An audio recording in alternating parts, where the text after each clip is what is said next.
prophetic word you got is the most dangerous prophetic word in your life.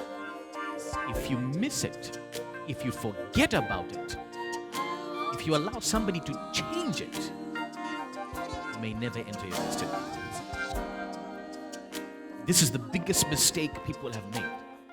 And I'm meaning this in all practical sense. If you are an ordained minister today, and you are seated here, and you are wondering why you have not entered into your calling, you may have missed some of the words that were spoken when you were being ordained.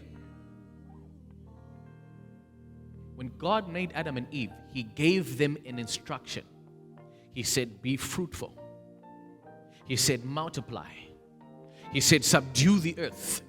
He said, replenish it. When God blessed them, He gave them the requirements to maintain, to increase, to grow the blessing that God gave them.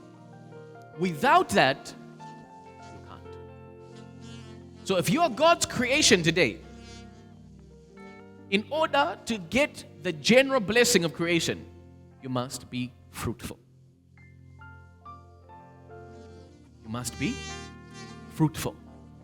And we spoke about it last week. What did I say to you? An unfruitful person will automatically attract an unclean spirit. When God calls you into the prophetic, something I want to discuss just as a side note. When the academic world does an analysis of your personality and your humanistic behavior, they will call you someone who has ADD or ADHD. A sign that somebody is called to the prophetic ministry is attention deficit disorder. You will find yourself dreaming in the night and dreaming in the day. It's not that you have anything wrong with you, but the dial for that setting, which is normal in other human beings, has been set higher because the visions and the words will come from that space. In fact, to have a vision, a hazon or a mara, is to gaze into nothingness. So if they've told you that your child has attention deficit disorder, the mantle could be there.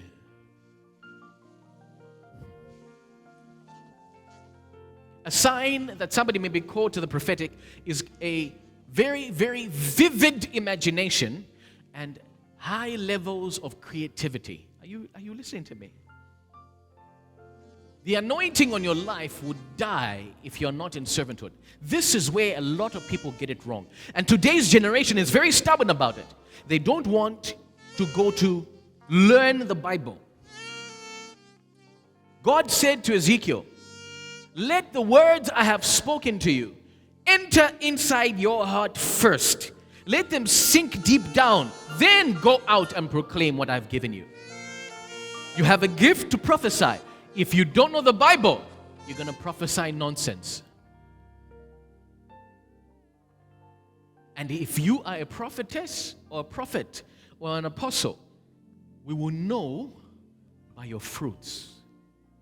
And your fruits are from labor.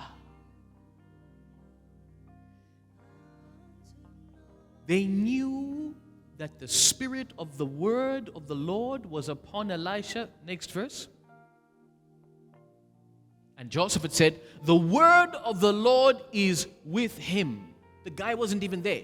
They knew the word of the Lord is with him because he poured water for Elijah to wash his hands before Elijah had a meal.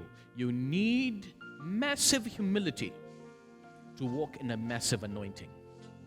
Massive humility. As a prophet of God, I have elders seated here. They are not seated under me. I am not up here because I am wiser than them. I'm up here because I am an errand boy for Jesus. It took a while for David to sit in the throne. It took a while. He went through a process. His life was in danger. He spent most of his life running away from the very place he must turn to rule. And many of you think, I've got to leave town. These people don't recognize my anointing. We recognize your anointing. That's why we're saying to you, okay, you have an apostolic anointing, go and do the men's toilet. Why? Because the heart is very important. We don't want Satan to find you. You see, anything that carries life flows down. Water carries life, it flows down. God will reveal things to a lot of you. It's not time to speak yet. And there are those that know that God has revealed something, but they know there is a time to speak about it. Procedure. Many of you have spoken a prophetic word before its time.